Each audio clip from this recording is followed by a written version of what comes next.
Saya berada di golongan yang tidak perkenalkan kayak begini. Kelihatannya kejam gak mateni, tapi lihat orang itu nggak bisa duduk bersama. Nggih mboten? Sampai di Masjidil Haram tuh loh, duduk dengan teman-teman awal-awal sih. Lihat saya ngajar awal-awal belum bisa hati. Ya, malah menganggap kafir orang. Ini yang kafir saja Rasulullah tidak melakukan seperti itu kecuali kalau memang harbi. Memang dia mau menghancurkan Islam, ada di medan tempur. Termasuk teman-teman yang kadang terpancing ya. Saya katakan terpancing di medsos. Mereka misuh ke kita terus kita balik misuh. Goblok nih kono yo, goblok genting loh. Tambah kasar. Diingat-ingat kira-kira maratib tingkatan tertinggi kita ketika menetapi agama apa? Berimam, berbaiat, bertaat. Nah, nggak ingat sama dalil itu.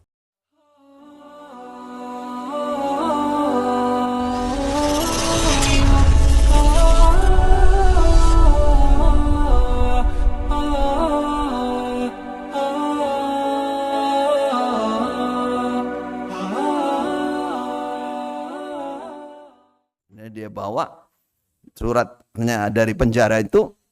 Dia terus berusaha. Dalam 3 bulan dia mendatangi Amir, dia mendatangi temannya yang kaya, terkumpul 3 juta rial. Dia tebus orang ini keluar dari penjara. Ini ihsan, saudara. Ini bayangan ihsan kita sampai segitunya orang ikhlas melakukan kebaikan. Sudahkah kita punya kerentek keinginan apa yang saya miliki, walaupun bukan punya harta, untuk berbuat baik untuk orang lain. Itulah Islam kita. Itu Islam kita. Dan Allah janjinya tidak akan diingkari. Pasti terjadi. Yang melakukannya dengan ihsan, dengan karena Allah ikhlas, pasti. Nah, tapi jangan langsung berharap seperti itu. Kalau berharap justru tidak ihsan, tidak ikhlas. Wah, saya tak nolong orang biar ditolong. Hilangkan itu. Innama nut'imukum liwajhillah la nuridu minkum jazaan wala syukura. Saya kasih makan kamu, saya hanya ingin wajah Allah, ingin dilihat oleh Allah, ingin ridha Allah. La nuridu minkum jazaan wala syukura. Yang begini ini yang Allah pasti menolong, pasti pertolongan. Satu lagi yang ihsan kepada hewan, kisah nyata juga. Saya waktu di Ma'had diceritain juga salah satu saya. Ada orang itu, ibunya sudah sepuh, sudah tua, sakit parah. Menurut dokter mati. Mati berapa? Karena dia berjauhan dari ibunya, masuk ke rumah sakit di ruang ICU, kata dokter ini mungkin sehari 2 hari mati.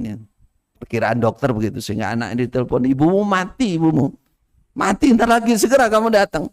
Wah, dia cepat-cepat, ngelalah mobilnya itu kehabisan bensin, dia mampir pom bensin. Nah, ketika dia akan mengisi bensin, jelas ya, di pom bensin mesti ngisi bensin. Dia melihat, di Saudi itu kan panas ya, panas. Dia melihat ada kucing, induk kucing sama anaknya 3. Di bawahnya AC yang segi 4 kalau di Saudi kan itu kan biasa netes air kan. Nah, kalau panas itu induk kucing ini mengadahkan mulutnya, dia wadahi air itu netes. Nanti kalau sudah agak banyak diminumkan ke anaknya begitu. Ngelihat itu dia langsung terenyuh hatinya. Dia turun, dia buka, belum jadi ngisi bensin, dia buka, dia beli air di Bagalah sana, toko kecil dia potong itu wadah air itu, kemudian dia buka dikit dengan pisau, pinjam di situ, diminumkan, dia pegang di kucing itu, minum sampai seger. Ngisi bensin, sampai di rumah sakit dia merasa terlambat. Mana ibuku, langsung dia mau nuju kamar mayat. Sudah di ICU nggak ada, berarti kamar mayat ini. Jelas ini. Langsung dia menuju kamar mayat, dia tanya ibu saya yang ini, oh nggak ada di sini, ibu sudah dipindah sana, sebelah sana. Setelah dia datang ibunya, marhaban ya waladi, anta ibnu salih, jazakallah khair, wafaqakallah, katanya. Semakin heran anaknya ini. Nangis. Ada apa ibu kok sambut saya? Ibu saya lihat tuh nggak ada sakitnya sama sekali. Dan wes meteges joro-joro. Padahal mati kata dokternya. Apa kata ibunya sambil memeluk dia dengan menangis? Ya waladi, ketika kamu tadi, alhamdulillah kamu menyelamatkan kucing, Allah menyelamatkan saya. Saya ketika semaput di ruang ICU, seakan ketika kamu ngasih kucing itu, seakan saya bersama kamu, saya lihat kamu ngasih kucing. Karena itulah Allah langsung ketika kamu selesai ngasih minum, saya disembuhkan oleh Allah. Ya sadar, ya sembuh. Itu ihsan, saudara. Ihsan lillah, ihsan lillah. Milikilah sifat ini. Ini kita kehilangan dulu. Saya mendengar penjelasan-penjelasan seperti di Masjidil Haram, terus terang saya menangis. Menangis, ya Allah. Saya berada di golongan yang tidak perkenalkan kayak begini. Kelihatannya kejam, gak mateni, tapi lihat orang itu gak bisa duduk bersama. Nggih mboten? Sampai di Masjidil Haram tuh duduk dengan teman-teman awal-awal sih. Lihat saya ngajar awal-awal belum bisa hati. Ya, malah menganggap kafir orang. Ini yang kafir saja Rasulullah tidak melakukan seperti itu kecuali kalau memang harbi. Memang dia mau menghancurkan Islam, ada di medan tempur. Itulah Islam, Islam kita. Maka milikilah sifat ihsan itu.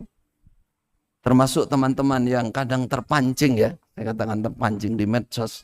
Mereka misuh ke kita terus kita balik misuh. Goblok nih kono yo, goblok ganti tambah kasar. Saya kira apa ya? Ihsan kita tingkatkan sehingga kalau kita mau membalas dengan kalimat yang baik atau umpama kasar itu ya kasar yang masuk yang kira-kira bisa membuka hati dia. Membuka hati dia. Itulah ihsan kepada makhluk.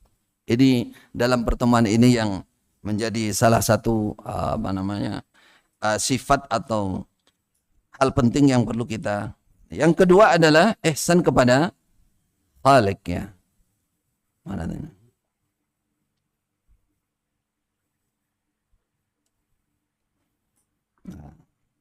Ihsan tidak akan sempurna.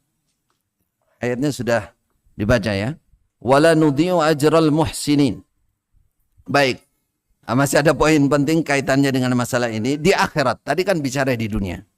Di akhirat itu ya dalam umumnya ayat dijelaskan wala nudhi'u ajral muhsinin. Masih halaman 2. Kami tidak akan menyanyiakan pahalanya orang-orang yang berbuat baik di akhirat nanti. Kadzalika najzil muhsinin. Seperti itulah kami membalas orang-orang yang berbuat baik. Inna kadzalika najzil muhsinin wa sanazidul muhsinin. Orang-orang yang selalu ihsan itu akan kami tambahi pahalanya. Akan tambahi di akhirat. Saudaraku sekalian jazakumullahu khaira. Kalau kita melihat beberapa riwayat hadis yang mungkin pernah kita baca dan kita lupa ya, di antaranya adalah ini gambaran ihsan, betapa ihsan itu sangat mulia dan tinggi pahalanya di hadapan Allah. Rasulullah menyatakan, aku melihat di surga ada seseorang ya, laki-laki yang yataqallabu fil jannah. Artinya dia senang hidup dalam surga, wira-wiri, bebas di surga. Padahal coro kasaran itu tak lihat amalnya itu ya. Dalam riwayat ini diterangkan ini umat terdahulu, rajul dari mana? Tidak punya kebaikan apapun. Tidak punya kebaikan apapun. Terus dia ditanya, apa yang membuat dia ini bisa masuk surga, bebas di surga? Dia hanya bercerita, aku pernah memotong dahan pohon yang mengganggu jalannya, tempat lewatnya orang-orang Islam. Saya khawatir pohon ini mengganggu orang Islam lewat di sini, orang Muslim lewat di sini. Saya potong. Sebagian lewat kayu, batang kayu di tengah jalan disingkirkan. Ini contoh ihsan yang ringan ya, ringan. Tapi di surga itu gara-gara yang seperti ini dia bisa mendapatkan surga yang segitu mengherankan bagi Rasulullah. Bagi Rasulullah sallallahu alaihi wasallam. Ini contoh yang kedua, riwayat kedua ini ada di Sahih Muslim juga. Bahwa ada laki-laki besok di surga, di akhirat ditanya oleh Allah, kamu punya kebaikan apa tidak? Tidak punya ya Allah. Hanya saja saya ingat, saya ini orang yang diberi kekayaan. Saya punya kebiasaan menghutangi orang lain. Kalau yang berhutang itu orang miskin, orang melarat, biasanya saya kasih tempo. Tempo dia untuk menunda bayaran hutangnya. Bahkan sebagian saya bebaskan. Nah, gara-gara inilah Allah mengampuni semua dosa-dosa dia. Ini contoh ihsan sekecil-kecil. Ihsan itu sangat menentukan. Maka kita harus memiliki sifat ini. Jangan ketinggalan. Jangan merasa terlambat. Tidak.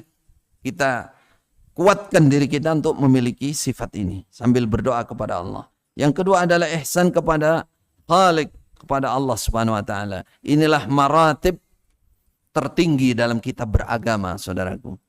Dulu maratib tertinggi kita, coba diingat-ingat, kira-kira maratib tingkatan tertinggi kita ketika menetapi agama apa?